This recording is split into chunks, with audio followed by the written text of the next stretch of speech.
শাকিব খান যদি পুনরায় আবার রহমতুল্লাহর সাথে সম্পর্ক স্টাবলিশড করতে যান কিংবা স্টাবলিশড করেন, শাকিব খানকে যে বিপদে ফালাবে না রহমতুল্লাহ তার কিন্তু কোনো প্রকারের কোনো নিশ্চয়তা নেই। কারণ শাকিব খানের যখন খুব খারাপ সময় গিয়েছে, শাকিব খানের যখন খুব বাজে সিচুয়েশন গিয়েছে, ঠিক সেই সময়টায় কিন্তু এই প্রযোজক কিংবা কো প্রডিউসার রহমতুল্লাহ শাকিব খানের সঙ্গে বিট্রে করেছে। সেই ব্যাপারটাকে মিউচুয়াল করে দিয়েছিল আমাদের শ্রদ্ধেয় বড় ভাই খোরশেদ আলম খসরু ভাই। সেই রহমতুল্লাহকে আবার শাকিব খানের সঙ্গে দেখা যাচ্ছে। তবে কি শাকিব খান ভুল পথে হাঁটছে? তবে কি শাকিব খান ভুল পথে পা বাড়িয়েছেন? হ্যালো এভরিওয়ান, আসসালামু আলাইকুম। শিমুল আছি আপনাদের সঙ্গে। কেমন আছেন সবাই? আশা করি সবাই খুব ভালো আছেন। আলহামদুলিল্লাহ আমি ভালো আছি। আমি দাঁড়িয়ে আছি রাজশাহীর প্রাণকেন্দ্রে, একদম সাহেববাজার রোড যাকে ধরা হয়। যারা রাজশাহীর স্থানীয় তারা খুব ভালো জানেন। আমি এখন দাঁড়িয়ে আছি আলুপট্টির মোড়ে একটা বহুতল ভবনের ছাদে। দেখেন, কালকে অনলাইনে সোশ্যাল মিডিয়াতে কিছু পিকচার হচ্ছে, ঘুরে বেড়াচ্ছে, ঘুরপাক খাচ্ছে। সেটা হচ্ছে রহমতুল্লাহ। নিশ্চয়ই আপনারা জানেন শাকিব খানের বিরুদ্ধে যিনি মানহানির মামলা করেছেন। মনে আছে তো আপনাদের? নিশ্চয়ই আপনাদের মনে থাকার কথা। শাকিব খানকে রীতিমতো হ্যাস্তন্যস্ত করিয়ে বেরিয়েছেন। বাংলা চলচ্চিত্রে শাকিব খানের যেসব অ্যান্টি পার্টি আছে, যারা অপোজিশন আছে, তারা কিন্তু রীতিমতো শাকিব খানকে ওই সময়টায় তুলোধনা করে দিয়েছেন। এই রহমতুল্লাহ কিন্তু প্রথমবারের মতো শাকিব খানের এগেনস্টে নারী কেলেঙ্কারি জড়িত ঘটনায় ঘটিয়ে দিয়েছেন। আমাদের বনিয়ামিন আঙ্কেলের ছেলে অস্ট্রেলিয়ার লয়ার, সে প্রমাণ করে দিয়েছে শাকিব খানের সঙ্গে ওই মহিলার কোনো প্রকারের কোনো সম্পর্কই ছিল না।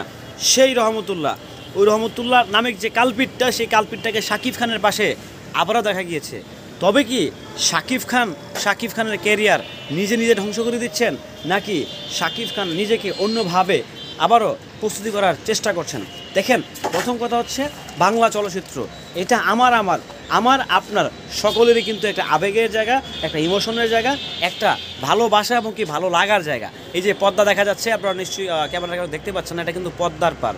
বাংলাদেশের যে পদ্মা নদী ধরা হচ্ছে সেটাই কিন্তু পদ্মার পার। তো যাই হোক, এখন ঘটনা হচ্ছে সেই রহমতুল্লাহ যখন শাকিব খানের পাশে আবারও সেই দাঁত খেলায় যখন হাসে শাকিব খান, তখন সত্যিই ব্যাপারটা খুবই হতাশা দেয় এবং কি আমাদেরকে সত্যি খুব লজ্জা দেয়। আমরা যারা সাকিবিয়ান আছি, যারা সাকিব ভক্ত আছি, সত্যি শাকিব খান কি বোঝেন না, নাকি বুঝেও না বোঝার ভং ধরছেন, না কী করছেন উনি জানেন আর আল্লাহ ভালো জানেন।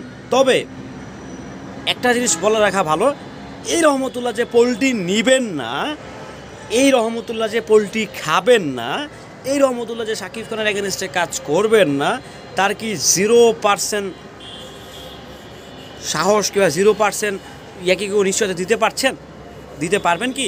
আমার তো মনে হয় না। এই রহমতুল্লাহ যে শাকিব খানের সাথে বিট্রে করবেন না, সেটা তো আসলে বলা মুশকিল। আপনি যদি আপনার ভালোটা না বোঝেন, আপনি যদি আপনার বেস্টটা না বোঝেন, আপনি যদি আপনার ভালো জিনিসটা না বুঝতে চান, আপনার ভক্তরা তার সাথে আপনাকে দেখতে চায় না, তার সাথে ঘুরে ঘুরে আপনি খেলায় হাসছেন, আপনি কী প্রমাণ করছেন? আপনি কি প্রমাণ দিতে যাচ্ছেন? যেই সাকিবিয়ানরা আপনার এই রহমতুল্লাহর এগেনস্টে কাজ করলো, সেই রহমতুল্লাহর সাথে আপনি মিশে গেলেন। যাই হোক, প্রিয় সুপারস্টার, সেটা আপনার একান্তই ব্যক্তিগত ব্যাপার, ব্যক্তিগত ইস্যুস। বাট এই আপনার এই রহমতুল্লাহকে নিয়ে কিন্তু আমরা বেশ ফাইট করেছি। যাই হোক, সবাই ভালো থাকবেন, সুস্থ থাকবেন। ভিডিওটি কেমন ছিল অবশ্যই কমেন্ট করে জানাবেন। আল্লাহ হাফেজ।